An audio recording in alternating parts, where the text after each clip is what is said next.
जय माता दी, जय मां ललितांबिका। कैसे हैं आप सभी? मैं उम्मीद करता हूं आप सभी स्वस्थ होंगे और आनंदित होंगे। भगवती जगदम्बा की कृपा आप और आपके संपूर्ण परिवार पर निरंतर बरस रही होगी। तो आज जो मैं जानकारी लेके आया हूं वो बड़ी इंटरेस्टिंग है, क्योंकि एक बहन का कमेंट आया है और वो कमेंट मेरे दिल को छू के गया। पहली बार ऐसा कमेंट आया है जिसके कारण से मुझे विस्तार करने का अवसर मिले। और कमेंट ये था, उनका कहना था कि भैया मैं प्रेत पीड़ित हूँ। जब मैं जाप करती हूँ तो मेरा मुंह बंद हो जाता है, घर में बहुत कुछ बदलने लग जाता है, मेरे साथ बहुत कुछ बिगड़ने लग जाता है। आप कहते हो भूत प्रेत नहीं होते, ये चीज मैं कहना चाहती हूँ। मैं भी चाहती हूँ कि मैं ये कह सकूं कि भूत प्रेत नहीं होते हैं। मैं इन सब चीजों से बाहर निकलना चाहती हूँ। मैं बहुत थक गई हूँ, मैं बहुत ज्यादा परेशान हूँ। इस प्रकार उनका कमेंट था। देखिए, कमेंट बहुत बड़ा था, इसलिए पूरा तो मैं नहीं बता सकता कि उन्होंने और क्या क्या लिखा, लेकिन उनका जो मेन पॉइंट था वो यही था कि मैं इन चीजों से बाहर निकलना चाहती हूँ। मैं भी कहना चाहती हूँ कि भूत प्रेत जैसा कुछ नहीं होता, लेकिन मैं बाहर कैसे निकलूं? तो आज इसी विषय में हम ये वीडियो लेके आए हैं। और जहां तक मेरा मानना है, 99% लोग ठीक हो जाएंगे अगर वीडियो को समझ गए। और देखिए, मैं कोई डर नहीं फैला रहा हूँ, कोई भ्रम नहीं फैला रहा हूँ। बहुत से लोग कमेंट में आके ये भी कहेंगे, भैया तुम तो कहते हो भूत प्रेत नहीं होते, फिर उन बहन की बात तुम्हें क्यों चुभ गई? तो देखिए, मुझे बात चुभी नहीं है, उनकी बात मेरे दिल को छू के गई है। और मुझे इससे ये पता चला है कि जो मैं आपको अब तक समझा रहा हूं ये बहुत आगे की बात है, और इसीलिए शायद आप लोगों की समझ में कम आती हैं। इस प्रश्न से मुझे ये भी पता चला कि आप लोग किस स्टेज पे हैं, मुझे शुरुआत कहाँ से करनी है। इसलिए मेरे दिल को ये बात छू के गई है।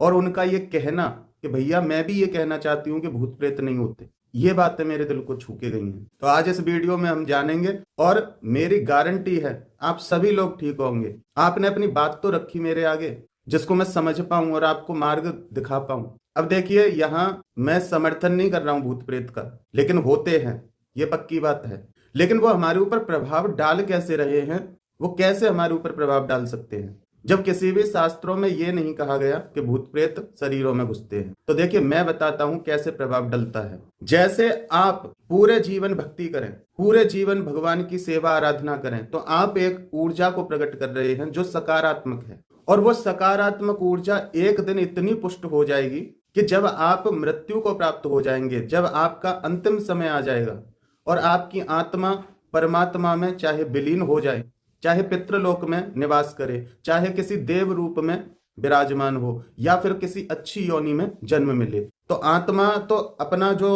उसको कर्म अनुसार ही कुछ मिलेगा, वो उसमें ढलती रहेगी, जन्म लेगी, मरेगी, कभी देव बनेगी, कभी इंद्र बनेगी, कभी चींटी बनेगी, कभी हाथी बनेगी, वो तो उसकी प्रक्रिया चलती रहेगी। लेकिन जो वो अपने जीवन में उसने जो कमाया, अब वो नकारात्मक भी कमा सकता है, सकारात्मक भी कमा सकता है। उससे जो एनर्जी प्रकट हुई, उसके संस्कारों से जो एनर्जी प्रकट हुई, वो एनर्जी तो कहीं गई नहीं। वो एनर्जी कहीं नहीं गई है, क्योंकि एनर्जी को नष्ट नहीं किया जा सकता, उसकी फॉर्म को चेंज किया जा सकता है, उसको आकार और स्वरूप दिया जा सकता है, लेकिन उसको नष्ट नहीं किया जा सकता एक बार जब एनर्जी उत्पन्न हो गई। जैसे लाइट है, उसको आप बल्ब में भी यूज कर सकते हैं, उसे आप रेफ्रिजरेटर में भी यूज कर सकते हैं, आप उसको हीटर में भी प्रयोग कर सकते हैं, आप उसको एसी में भी प्रयोग कर सकते हैं। एक जगह वो ठंडक भी दे सकती है, एक जगह वो गर्माहट भी दे सकती है। तो बिजली तो एक ही है, लाइट तो एक ही है, ऊर्जा तो एक ही है, लेकिन उसका आकार और स्वरूप बदल गया। उसी प्रकार से एक व्यक्ति अपने जीवन में जब पूजा, सेवा, आराधना, साधना इनको करता है तो उसकी एक एनर्जी बनती है, और वही एनर्जी तत्वों के रूप में पृथ्वी पर विचरण करती है। अब एक भक्त है, उसकी एनर्जी पॉजिटिव है, तो कल को कोई और भक्ति करेगा, वो उसका मार्गदर्शन करेगी वो एनर्जी। और जो हम ये देखते हैं, जो शरीरों में इस प्रकार गतिविधियां होती हैं लोगों के, ये कुछ और नहीं, ये वही पॉजिटिविटी है जो दूसरों को मार्ग बता रही है। अब इसको फिर चाहे देवी कह लो, चाहे देवता कह लो, ये वही एनर्जी है। अगर सकारात्मक है तो सकारात्मक प्रभाव देती है, अगर नकारात्मक है तो नकारात्मक प्रभाव देती है। अब व्यक्ति सकारात्मकता के साथ नकारात्मक भी उत्पन्न करता है अपनी वाणी से, अपने विचारों से, अधर्म पे चल के, तो वो एनर्जी भी है। उसी एनर्जी को गलत लोग पकड़ लेते हैं, वो गलत के साथ हैं तो वो गलत चीज को पकड़ लेते हैं। लेकिन कोई जो सच्चा साधक है, सच्चा तांत्रिक है, वो कभी गलत एनर्जियों को नहीं पकड़ता है, वो पॉजिटिव एनर्जी को ही पकड़ता है। या फिर वो तत्व उनके पास जाते हैं जो प्योर होना चाहते हैं, जो मुक्त होना चाहते हैं, जो सात्विक होना चाहते हैं, तो वो उनसे कार्य लेके उसको उसको बदल देते हैं, उसको नकारात्मक की जगह सकारात्मक बना देते हैं। और सकारात्मक बनाने के बाद वही एनर्जी फिर भक्तों के साथ रहती है, किसी मंदिर में रहती है, किसी देवता की सेवा में रहती है। इस प्रकार ये प्रोसीजर होता है और ये बहुत गहराई का विषय है, तो जिसको हर कोई समझ भी नहीं पाता, इसको वही समझ पाता है जो एनर्जियों के साथ कार्य करता है। तो मैं ज्यादा विस्तार में नहीं जाऊंगा क्योंकि ये चीज समझ से थोड़ा ऊपर चली जाती हैं। लेकिन भूत प्रेत का नाम हम इसलिए दे देते हैं क्योंकि हम इन एनर्जियों के बारे में नहीं जानते हैं। हम केवल उस चीज को समझते हैं जो आज तक हमने सुन ली हैं या हमने कहीं से पढ़ी हैं, उन चीजों को हम ज्यादा महत्व देते हैं। तो इसलिए मैं भूत प्रेत शब्द ही प्रयोग करूंगा, तो आप उससे बेहतर समझ पाएंगे। तो इसी प्रकार से नकारात्मक जो एनर्जियां हैं उनको हम भूत प्रेत कहेंगे इस वीडियो में, और जो सकारात्मक एनर्जियां हैं उनको हम देवी देवता कहेंगे। तो आप इतना समझ गए कि जो लोगों के अंदर देवी देवता बन के लोगों की मदद कर रहे हैं वो पॉजिटिव एनर्जियां हैं। जो लोगों को परेशानी दे रहे हैं, जो लोगों को मरने पे मजबूर कर रहे हैं, जो लोगों की जिंदगी को तहस नहस कर रही हैं, वो नेगेटिव एनर्जियां, मतलब भूत प्रेत, वो नेगेटिव एनर्जियां। तो हमें यहाँ एनर्जी से लड़ना है क्योंकि ये एनर्जी कर रही है। वो पॉजिटिव भी हो सकती है, वो नेगेटिव भी हो सकती है। नेगेटिव है तो उसको पॉजिटिव करना पड़ेगा। अब करना कैसे पड़ेगा? जो तमस है वही नकारात्मकता है, और जो तमस से ऊपर उठ गया वही शिव है। जो अपने तमस को कंट्रोल में कर सकता है वही शिव है। इसलिए आपने देखा होगा कि जितने भी भूत प्रेत हैं संसार के, जितने भी भूत प्रेत मतलब नेगेटिव एनर्जी जितने भी हैं, वो सब कहाँ निवास कर रहे हैं? भगवान शिव के साथ। और भगवान शिव उनके बीच में बैठे हैं लेकिन फिर भी शांत हैं। ये है तमस से ऊपर उठना। लेकिन हम लोग नहीं उठ पाते हैं क्योंकि हम शिव नहीं बन पाते हैं। हर व्यक्ति के अंदर 3 गुण होते हैं, सत्व रज तम। जब व्यक्ति का सत्व गुण ज्यादा बढ़ जाता है तो वो एक महात्मा हो जाता है, एक भक्त हो जाता है। वो पॉजिटिव एनर्जियों को फील करता है, वो आनंद में रहता है, वो रचनाएं कर सकता है, वो विस्तार कर सकता है। ये सत्व गुण जब उसके अंदर बढ़ता है, और ये सत्व गुण कब बढ़ता है? जब व्यक्ति सदाचारी हो, जब व्यक्ति के अंदर भाव इतना हो कि वो भगवान को प्रकट कर सके, उसकी भक्ति उत्तम हो, उसकी क्षमता बहुत अधिक है, उसका अहंकार नष्ट हो गया है, तब वो कुछ भी विस्तार कर सकता है। और जब व्यक्ति के अंदर रजस बढ़ता है तो वो व्यक्ति की जो प्रतिक्रिया है, जो सोच है, वो इतनी तीव्र होती है कि वो व्यक्ति अच्छे से लालन पालन कर सकता है। वो रजतम है, उसका मान सम्मान प्रतिष्ठा इतनी होती है कि लोग, वो जहां बैठ जाए वहीं धन खिंच के आता है उसके पास। मिट्टी को भी छू ले तो सोना बना दे। ये रजतम बढ़ता है उसके अंदर, तमस बढ़ता है, और व्यक्ति को संभालने वाला कोई नहीं है तो उसके पास एनर्जी भी तमस वाली ही आती है। जैसा गुण होगा वैसी ही एनर्जी उससे कनेक्ट होती है। सत्व गुण वाले के पास सत्व गुणी तत्व ही आएंगे जिनसे वो और श्रेष्ठ होता चला जाएगा। रजोगुण वाले व्यक्ति के पास रजो तत्व ही ज्यादा आएंगे जिससे उसकी और विचारधारा बढ़ती जाएगी कि मुझे कैसे कैसे और कमाना है, इसमें से मैं अपना फायदा कैसे कर सकता हूं, यहां से मुझे कितना प्रॉफिट हो सकता है। उसके जो विचार हैं वो रजो गुण के ही आएंगे। और जिसका तमस बढ़ गया है, तमस कैसे बढ़ा? डर से।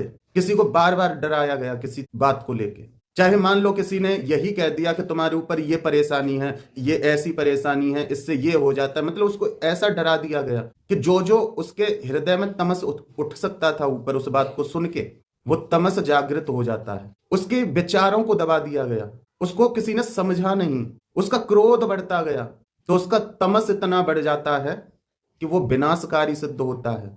सबसे पहले वो व्यक्ति खुद को चोट पहुंचाने की कोशिश करता है क्योंकि उसका तमस बढ़ा है, तो आसपास जितना भी तामसिक प्रभाव है सब उसको ग्रसित करेगा, सब उसको ग्रसित करेगा।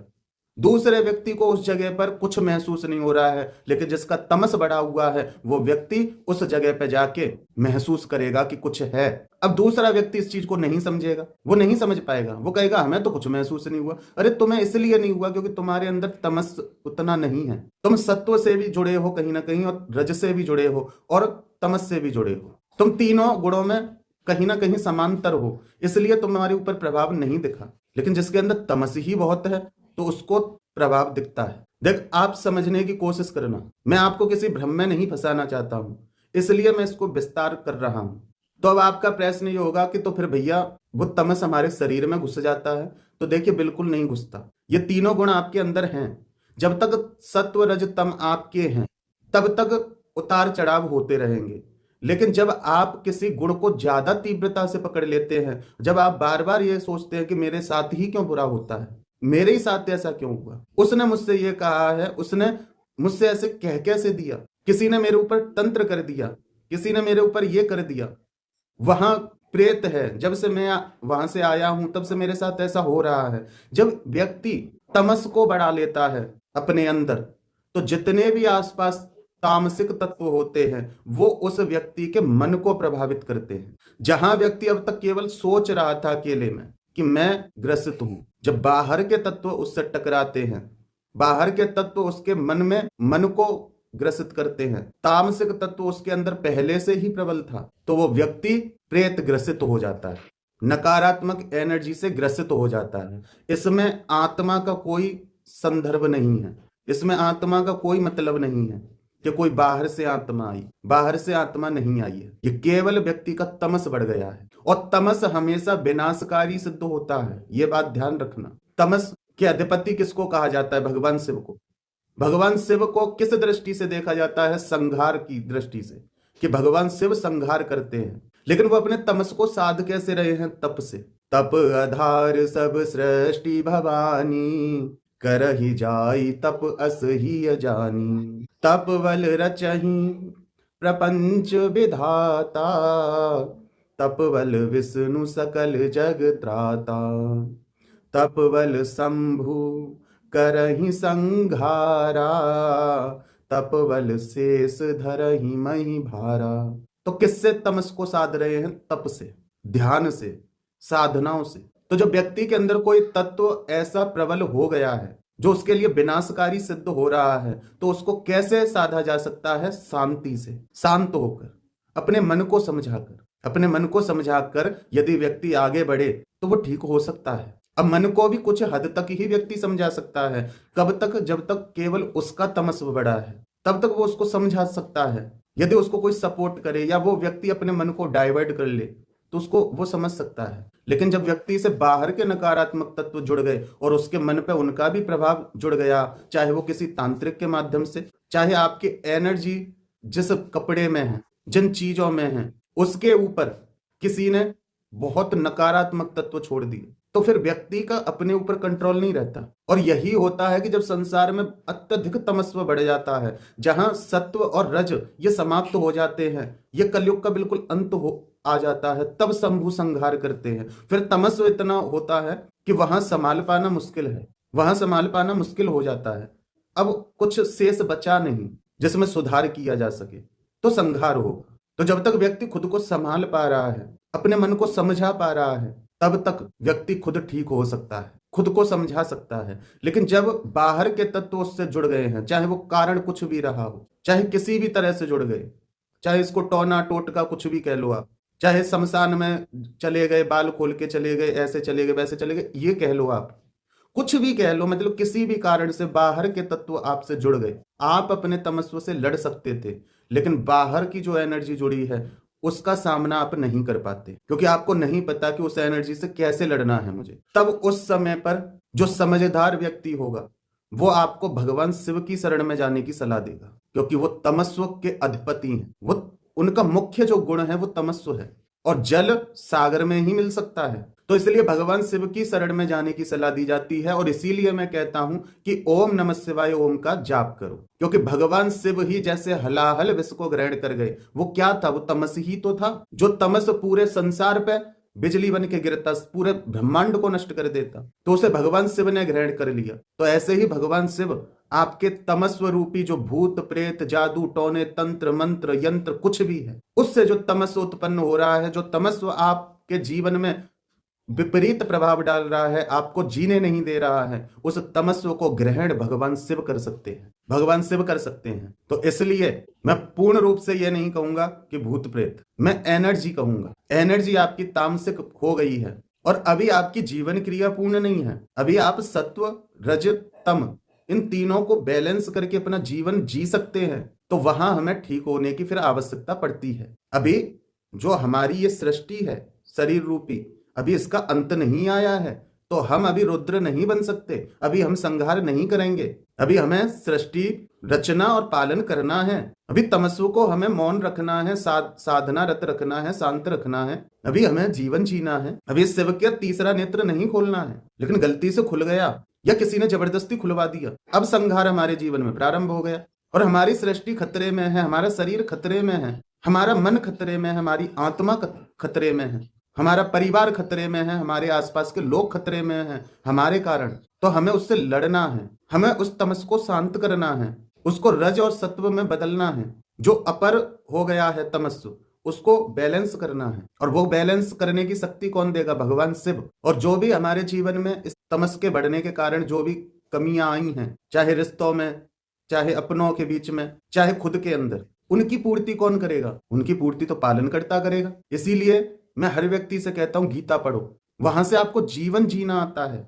जब आप उसको पढ़ोगे तो आपका तमस कम होने लगेगा, आपको समझ में आने लगेगा, बाकी का काम भगवान शिव कर देंगे, उस तमस को ग्रहण कर लेंगे।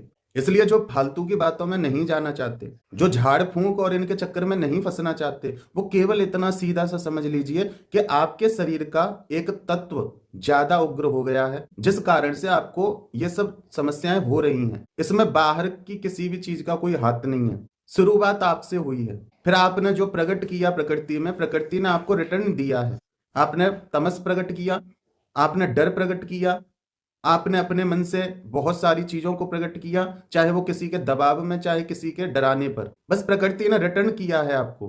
प्रकृति में जो भी नकारात्मक तत्व थे वो सब आपकी ओर अग्रसर कर दिए, क्योंकि भगवान कृष्ण गीता में कह रहे हैं कि हे कौन्तेय, जो जिसका स्मरण करता है वो उसको ही प्राप्त होता है, जो जिसको भजता है, जो जिसकी तरफ निरंतर चलता है वो उसी को प्राप्त होता है। तो जब व्यक्ति हर समय नकारात्मक सोचता है तो वो नकारात्मकता की ओर ही अग्रसर होगा। कोई सकारात्मक सोचता है तो वो सकारात्मक ऊर्जा की तरफ अग्रसर होगा। और कोई स्थिति में है, न वो कुछ रचना ही चाहता है, न वो सब कुछ नष्ट करना ही चाहता है, बस जो है ठीक है, जैसा है ठीक है, इसको कहते स्थिति पालन।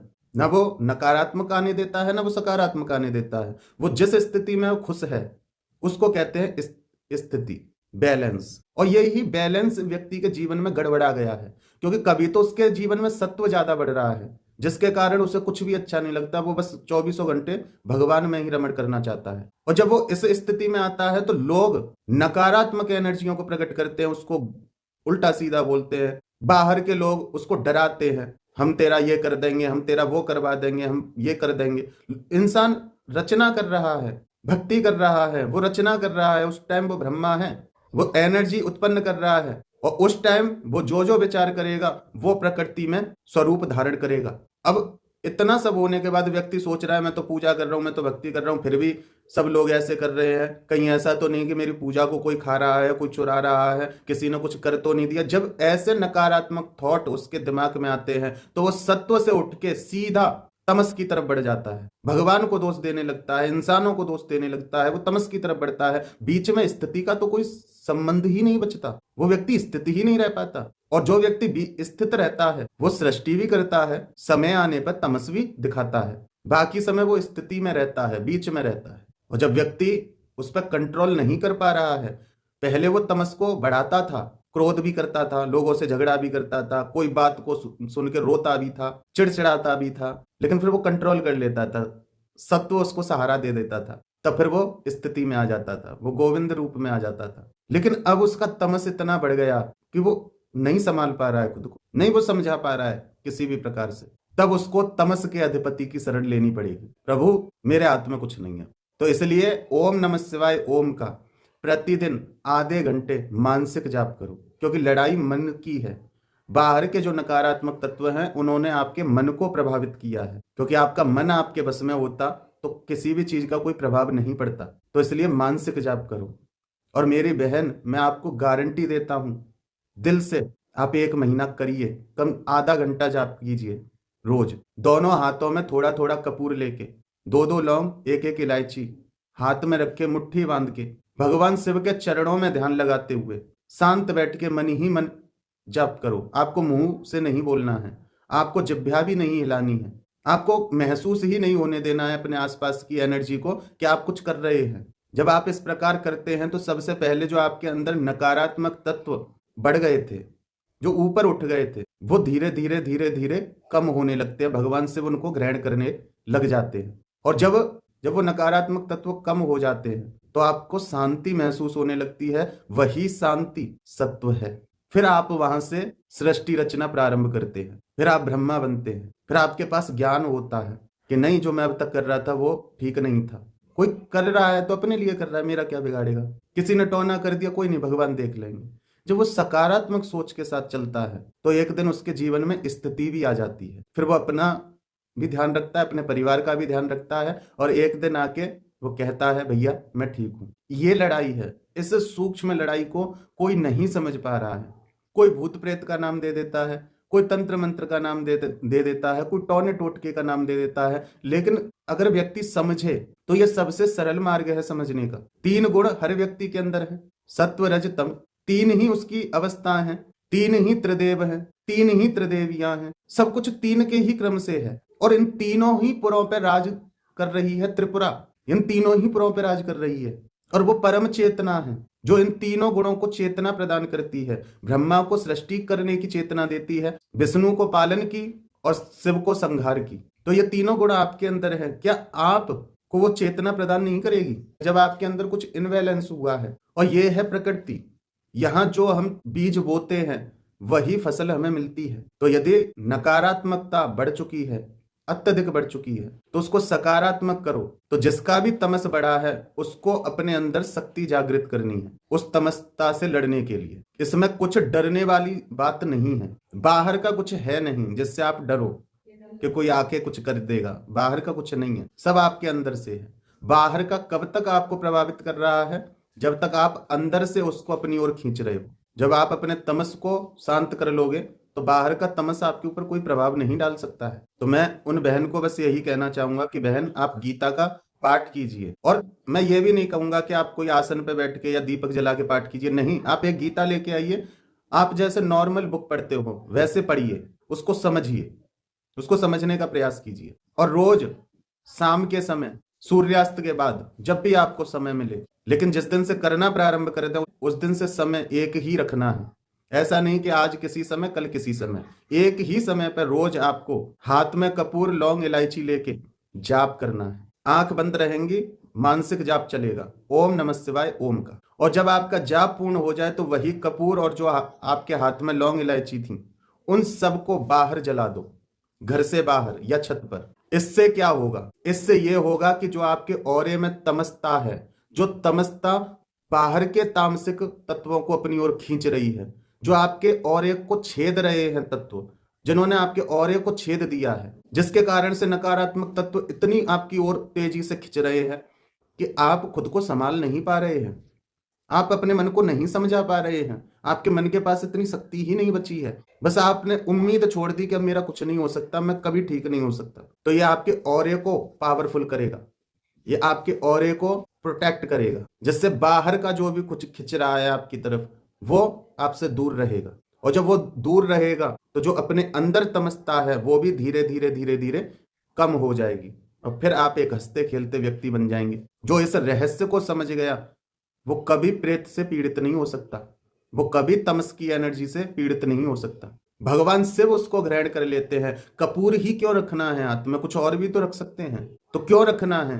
कर्पूर गौरम करुणावतारम संसार सारम भुजगेंद्रहारम सदा वसंतम हृदयारविंदे भवं भवानी सहितम नमामि। कर्पूर गौरम, जिसका कपूर जैसा गौर वर्ण है, मतलब एक तरह से भगवान शिव को हम कपूर जैसा समझते हैं, जो शांत है, जो शीतलता प्रदान करता है, लेकिन अग्नि भी उसी के अंदर है, उसी के अंदर अग्नि है जो दिखाई नहीं दे रही है। तो वो कपूर जब हम हाथ में रखते हैं, वो ये समझिए कि हमने भगवान शिव को अपने हाथ पर स्थान दिया है। अंदर से सभी प्रकार की नकारात्मकताओं को सोख लीजिए, और बाहर से जो नकारात्मकता कनेक्ट हो रही है उसको भी आप सोख लीजिए, और इन सब को जला दीजिए उस अग्नि में, सब भस्म।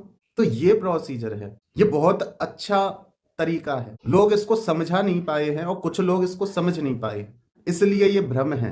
बहुत से लोग कहते हैं कपूर जलाओगे तो उसके संग भूत प्रेत जल जाएंगे, आप धीरे धीरे ठीक हो जाएंगे। तो कारण ये है कि हम भगवान शिव को अपने तमस को अर्पण कर रहे हैं। जो जैसा होगा उसको वैसा ही अर्पित किया जाता है। ब्रह्मा को समझना है तो बुद्धि खोलनी पड़ेगी, सरस्वती माँ से प्रार्थना करनी पड़ेगी। विष्णु को समझना है तो आपको रजोगुण को धारण करना पड़ेगा, स्थिति लेके आनी पड़ेगी, तब आप नारायण को समझ पाओगे। अन्यथा विचलित हो जाओगे, कुछ नहीं रखा भक्ति में, कुछ नहीं रखा किसी काम में। और तमस को यदि समझना है तो आपको शक्ति की आवश्यकता होगी। लड़ने के लिए आपको शक्ति की आवश्यकता पड़ेगी। अब देखिए, यहाँ अर्थ का अनर्थ मत कर लेना कि शक्ति की आवश्यकता पड़ेगी तो क्या माँ का जाप कर ले, नहीं कर सकते, नहीं कर सकते, क्योंकि भगवान शिव शक्ति को साध सकते हैं, उसको आप नहीं साध पाओगे। आपकी जो नकारात्मकता ना वो और तीव्र हो जाएगी, आप और परेशान हो जाएंगे, क्योंकि अग्नि तत्व और ज्यादा प्रभावित करेगा आपको। तो हमें किसकी शरण लेनी है? कर्पूर गौरम, जो देखने में शांत है लेकिन उसके अंदर अग्नि वो है जो सब कुछ जला के भस्म कर दे। तो मेरी बहन, मैं आपका ऋणी हूं कि आपके प्रश्न से मैं इतना विस्तार कर पाया, और आपकी वजह से अन्य लोगों को भी समझ में आएगा कि हमें लड़ाई करनी किससे है हमें तैयारी करनी किस चीज के लिए है। और जब पता होगा कि लड़ना किससे है तो फिर युद्ध भी अच्छे से होगा।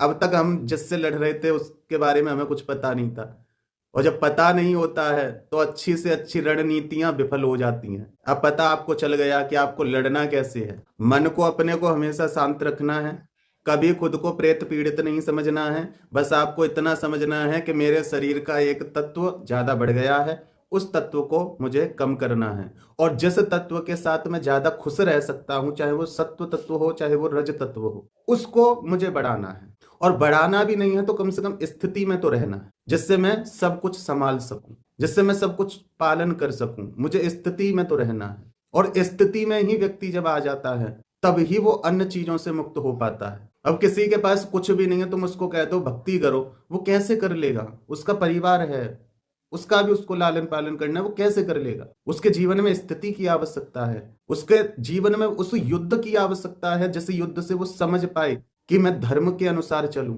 तो आप सभी को, जो भी लोग अब तक खुद को प्रेत पीड़ित समझते थे, तो समझ लीजिए आप प्रेत पीड़ित नहीं है। आपके शरीर का एक तत्व बहुत ज्यादा बढ़ गया है जो आपको प्रभावित कर रहा है। डराने वाली इसमें कोई चीज है ही नहीं जिससे आप डरो। आपको लड़ना पड़ेगा, आप लड़ो, आप भगवान शिव की शरण लो, वो ही आपको शांति प्रदान करेंगे, और वो ही आपकी तामसिकता को ग्रहण करेंगे। सारी तामसिकता उनके चरणों में है। उनसे बड़ा कोई तामसी नहीं हो सकता, उनसे बड़ा तंत्र का कोई महाज्ञाता नहीं हो सकता।